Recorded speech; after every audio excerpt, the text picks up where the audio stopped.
Welcome back to the Cap Report. In this video, we're going to discuss UFC 307, just kind of looking at reviewing the fights and looking at what's to come or what's in the future for the fighters from this card. Solid card, I'd say. The main event definitely saved it from being a really frustrating one, I guess you could say. I will say my picks did not do well. I think I went 5-7 total on the card, and I do think it's pretty funny that, the last video, the prediction video, did really well. I did like 500 views, so, my prediction video that gets like 500 views is the one that got dog shit predictions in, but it is what it is. You can't control that kind of stuff. But yeah, we'll go ahead and get right into the fights. There is someone mowing the lawn near me, so I'm going to try and edit it so you don't hear that too much, but if you hear it at all in the background, yeah, that's what that is. I think we can say that the main event really turned out to be a much more interesting and fun fight than we expected, and I really think it saved this card, to be honest. So much respect for Roundtree for his performance here. I joked that this card was a filler card for the UFC, but he made sure this title fight ended up being canon. Just to give you a little cringe out of Sonya Bar right there. Roundtree looked good early on. He really got some solid shots off, and he won those first 2 rounds, at least in my opinion. I think you can really make the argument for him scoring the first 2. The majority of us didn't really see him as worthy of this title shot, but I think this performance ended up proving that he was. He really rose to the occasion here. Pereira really had to weather the storm early on, and he found a ton of success later as Roundtree gasped. I really thought it was interesting, and I hadn't really considered it, that he said part of their game plan was to allow Roundtree to tire himself out, just given the danger in his hands. It makes sense. Watching it back, I thought it ended up being a bit more of a dangerous strategy than intended. Roundtree seemed to really give much more of a stylistical problem than his last few fights, which actually, as I said, made this a lot more of a fun fight to watch, as we got to see Pereira have to problem solve and really make in-fight adjustments to find this win. Something that I didn't consider in picking this fight, was the respect for Roundtree's power that Pereira would have to show. First round, you can really see it. Roundtree would kind of explode forward and with 1-2s into that spacing Pereira likes to create with his hands out, like the hand parry. So we would see points where Roundtree's,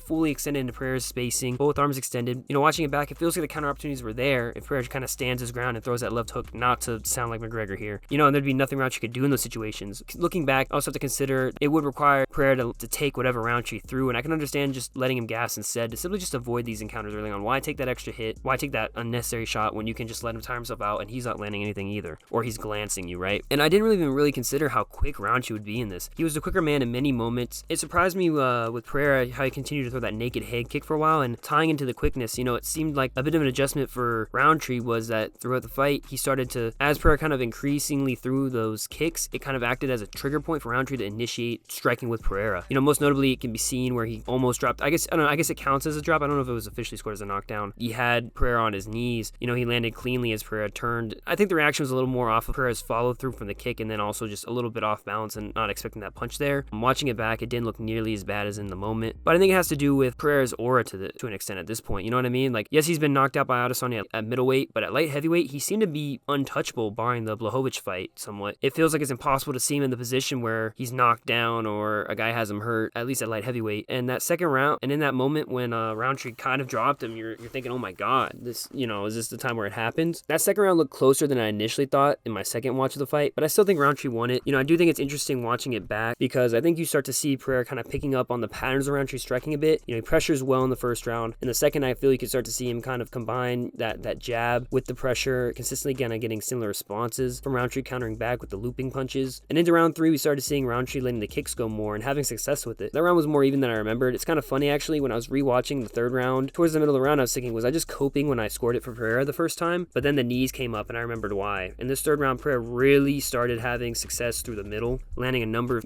jabs and flying knees, or you could say they're clinch knees, right? It was weird. That guy's so big that what would be a flying knee for someone else is really just him staying standing and throwing a knee. And in the fourth round, that's where it kind of all came together. Alex started landing more down the middle, having success with the jabs and teeps. Roundtree started to gas, Pereira went to kill mode. He really had the distance and timing down, simply just throwing, relying on head movement to avoid Roundtree's punches. Eventually working to the body to open up Roundtree's guard, landing an uppercut following that, and Roundtree just collapsed. And honestly, I thought this fight would be stopped earlier. I guess good on the ref for giving Roundtree a chance, but I feel like he might have almost taken too much unnecessary damage at the end there. Yeah, this fight was better than expected, and I think looking back, I did not give Roundtree enough credit, but, to be fair, I think this is the best version that we've seen of him so far, and if he can continue this, depending on where Pereira's career takes him, maybe there'll be another shot at the title for Roundtree down the line. So now looking forward for these guys, what should be next? Pereira shut down the idea of going back down to middleweight to fight Dricus, as he trains with Strickland at times. He doesn't want to take that opportunity away from him. I think before any more super fights from him, we've got to do the Ankalaev fight, assuming he beats Rakic, and I don't think Pereira's afraid of him, and I honestly don't want this narrative that he's ducking him to be out there. If Ankalaev loses, it might just be better to wait and see how the rest of the UFC plays out, see what dominoes fall. I don't think give Rakic a shot off of 1 win, given that he's had 2 losses prior to that, and, one due to a really long injury layoff, or that created a long injury layoff. But outside of that, there really isn't anyone in the division in a position to fight him. It's a good thing because Pereira did say he wants to take some time off, and I think it will give the division time to catch up. And as I said, he'll get to see how other dominoes fall, depending on if Jones' Stipe retires retire, it would open up the move to heavyweight, allowing him a super fight with Aspinall. Maybe Jones stays around to fight Poatan. We know he'd rather fight Poatan than he would,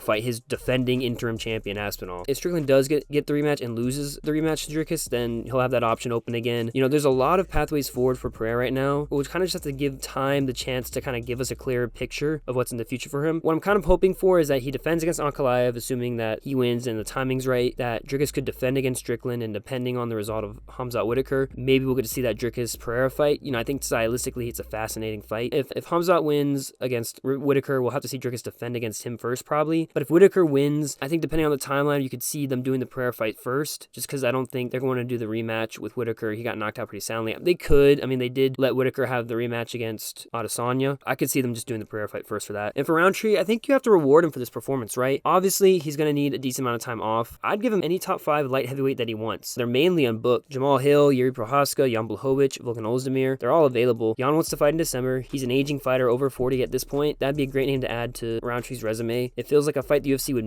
take advantage of Jan's name before he's gone. I kind of like the idea, though, more of putting Roundtree against Yuri. I think that fight would just be such a fun fight to watch. Alright, so now we'll move on to the co-main event where Juliana Pena defeated Raquel Pennington by split decision to become the UFC champion for a second time. I was shocked by the result of this one. I had it 48-47 Pennington. I will say it was a lot closer of a fight than I anticipated. I feel like I had a pretty good read on this fight in my prediction. That'd be kind of closer early on with Pennington taking over late, with her landing more effectively late. Pena kind of just holding on by toughness. I was off saying I liked Pennington everywhere over Pena, though. Pena was definitely the far superior grappler of the two. I did think that the first round was really close. I gave it to Pennington. I thought she landed more damage in the round. The second and third were clearly Pena's rounds, and the fourth and fifth were clearly Pennington's rounds. And when Pennington failed to finish Pena in the fourth, I thought it would come to haunt her. Granted, you could say this is a bit of a hindsight, but even in the moment, I felt like it was a terrible idea to chase that submission after dropping Pena. She really should have just tried to work the ground and pound, or just try and force the fight back up. She was having success striking. Following the decision of the fight, I do think that's what cost her the belt. It's a shame because this is the type of fight that I think is worthy of an instant rematch. It would make sense here, but it won't happen because, let's be honest, there isn't much of an appeal for it, and the UFC wants Harrison as the champ. That they'd want to make Harrison wait for a rematch of this. I thought it was a little silly of Pena to call out Nunes for the trilogy. I know it's the biggest fight that she can get. I think a trilogy would probably end up worse for her than the second fight of theirs did. I think it's quite clear that Kayla Harrison is up next for Pena. They literally had a camera on her when they asked Pena. I will say, though, of Pennington and Pena, I do think Pena is the better suited of the two to match up with Kayla Harrison. I think her ability on the ground gives her more opportunity for success against Kayla Harrison, and her toughness standing up. I think that it might be one of those where the stand-up's a little more equalized, because Kayla Harrison didn't look that great in her fight. Pennington's already beat up a few of the people below her, so matching her up is kind of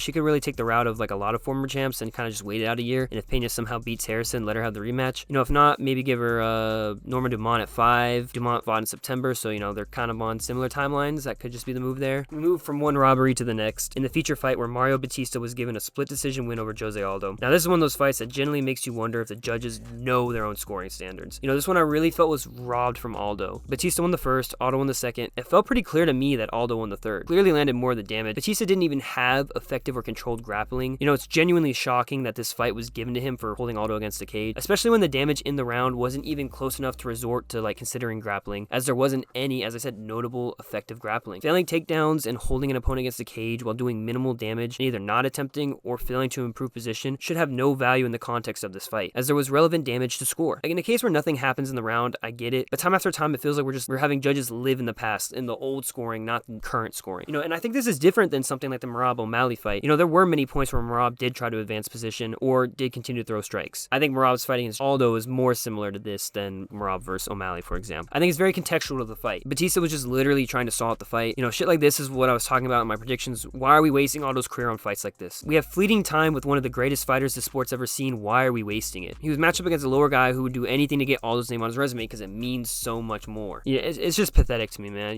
I think for Aldo, let's go ahead and just make the Dominic Cruz fight. I know unlike a lot of other legends, he can still hang with the younger fighters and win, but I think maybe here it's time to give him a little bit of the legend treatment. Let him fight a guy of his time in Dominic Cruz. And for Batista, I'm not sure, to be honest. I don't think you want to reward him with someone like Vera who he can repeat this performance against. I'm thinking you could probably match him up with someone like Song Yadong, maybe in a Fight Night co-main event. I think that would be maybe the move here. I think it might be better for Song to fight a little bit lower, and I think this kind of meets the middle for them. So moving on to the next fight, pretty unfortunate injury. Someone ruined the Holland Delizze fight. Took a few minutes for Holland to find his range, kind of get a good feel for the punches. Eventually he was landing good shots. Delizze timed to take down perfectly in line with a kick from Holland to get that fight to the ground, and Holland wasn't getting back up. A bit surprised actually. Holland took up such a defensive position so quickly when on the ground. It's almost as if he was willing to just wait out the round. You know, I really wanted more urgency from him to escape, and eventually he did try to, and I think that's where he injured his rib. You know, from there, Delizze just kind of found Mount and rained a couple shots off, enough to secure him the round. This fight would be called off by a doctor stoppage between the rounds, giving Delizze the win. From the way Holland was reacting, I think it was clear he was going to lose that fight at that point. It wasn't something that he was going to overcome. Why take extra unnecessary damage when you don't need to here? I don't think this earns Delizze a fight up the rankings that high, because it was more won by circumstance here. So I think maybe just give him Paulo Costa, Brendan Allen, the guys that are coming off the losses right around him in the rankings. And for Holland, you know, it's going to be quite some time, I think, until we see him back. I'd like to see him go back down to welterweight, to be honest. I think his size, he matches up better in that division, and if he took his fights a little more seriously, he could have had a lot more success in that division, and I think he could have won either the Wonderboy or the JDM fight if he just took his career a little more seriously. So I'm not going to say a guy for him, I just would like to see him fight back down at welterweight. It'd probably have to be someone outside the rankings to start. Now we make it to the other women's bantamweight fight, where Kayla Harrison defeated Caitlin Vieira by decision. This fight looked a lot more difficult for Harrison than I expected, to be honest. She had some success, but Vieira was able to kind of grind it out a bit. Won the second round, in my opinion. And I know the UFC is trying to push Harrison to the title, but if I was her, I'd almost want to take one more fight before that to clean things up a bit. But for her, it's pretty clearly, it seems to be the title fights next against Juliana Pena. For Vieira, I'd say give her Mayra Buenasilva or Irene Aldana next, a little bit down the rankings, and some new matchups for her. I didn't really get a chance to see the prelims properly. I still had to go back and